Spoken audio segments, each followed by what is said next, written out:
Ruby general hospital অনেক অনেক ধন্যবাদ সহযোগিতা করার জন্য। আমি রুবি জেনারেল হসপিটালের পক্ষ থেকে chief general manager Shubhashis Dutta এবং mister Somnath Bhattacharya senior vice president growth and development দুজনকেই মঞ্চে আসতে অনুরোধ করব এবং তার সঙ্গে অবশ্যই আমাদের ডিরেক্টর অনিলাভ চ্যাটার্জিকে মঞ্চে আসতে অনুরোধ করব।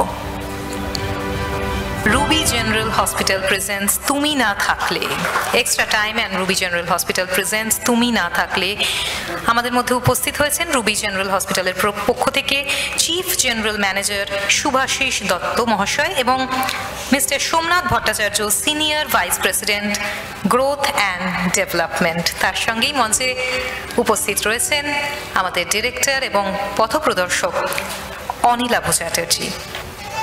অনিলাভদা সম্মাননা প্রদান করবেন। আমাদের মঞ্চে দুই বিশেষ অতিথি উপস্থিত রয়েছেন, তাদেরকে অনিলাভদা সম্মাননা প্রদান করবেন। উত্তরীয় দিয়ে সম্মাননা প্রদান করছেন অনিলাভদা।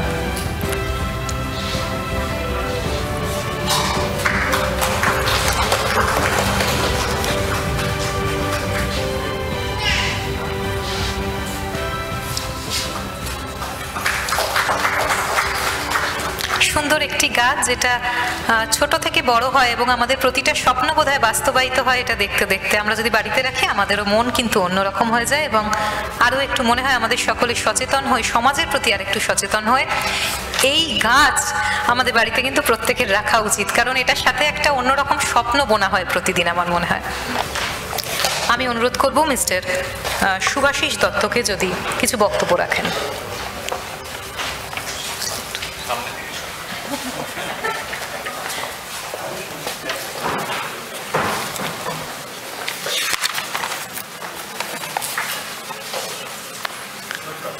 নমস্কার সবাইকে, শুভ সন্ধ্যা।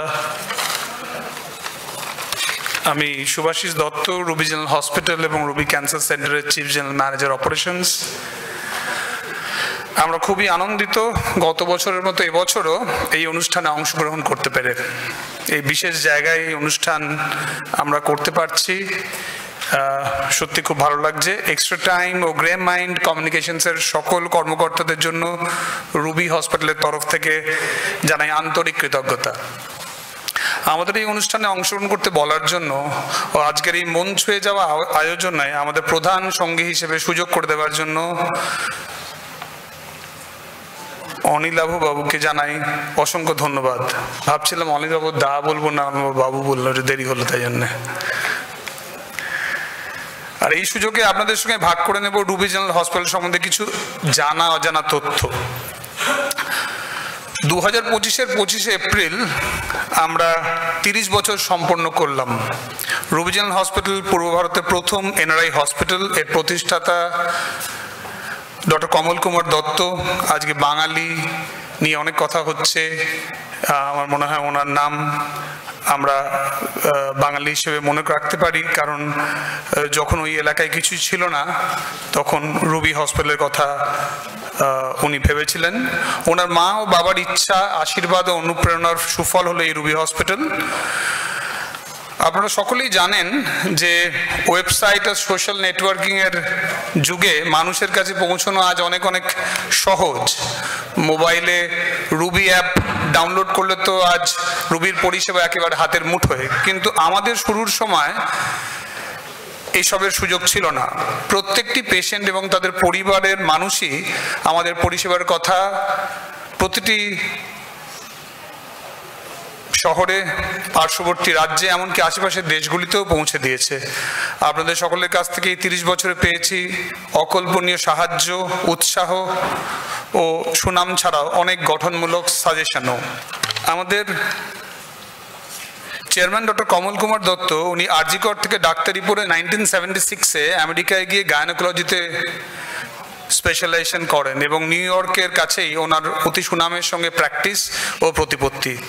উনি বলেন যে প্রতিটি শহরে এমন একটি হাসপাতাল থাকে বা থাকা উচিত, যেখানে মানুষ যে কোনো ধরনের শারীরিক সমস্যায় আক্রান্ত হয়ে চিকিৎসার জন্য নির্দ্বিধায় চলে যেতে পারে।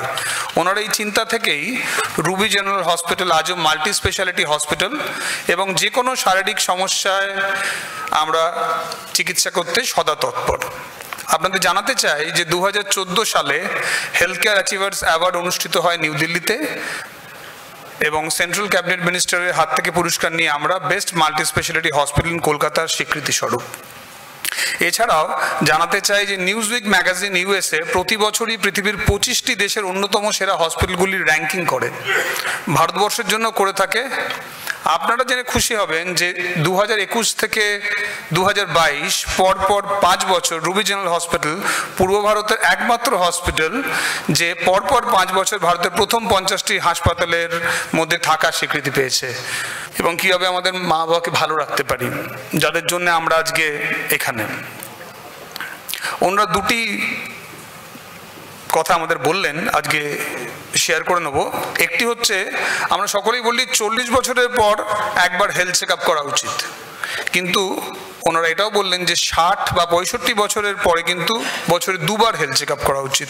একবার অভিভাবকদের জন্মদিন বা বিবাহবার্ষিকীর আগের দিন করা যেতে পারে, আর একবার তার 6 মাস পর, জাস্ট দিনটাকে মনে করার জন্য হয়তো এই কথা বলেছেন ডাক্তাররা। আর একটা কথা বললেন যে প্রত্যেক দিন 5 মিনিট মা বা বাবার সাথে কথা বলা, আলাদা করে কথা বলার কিন্তু খুবই প্রয়োজন, এবং পারলে একটা হোয়াটসঅ্যাপ গ্রুপ অ্যাক্টিভলি মেনটেন করা মা বাবাদের সঙ্গে, এইগুলি খুবই কাজে আসবে। কারণ আমরা সকলেই জানি শুধুমাত্র কিন্তু শারীরিক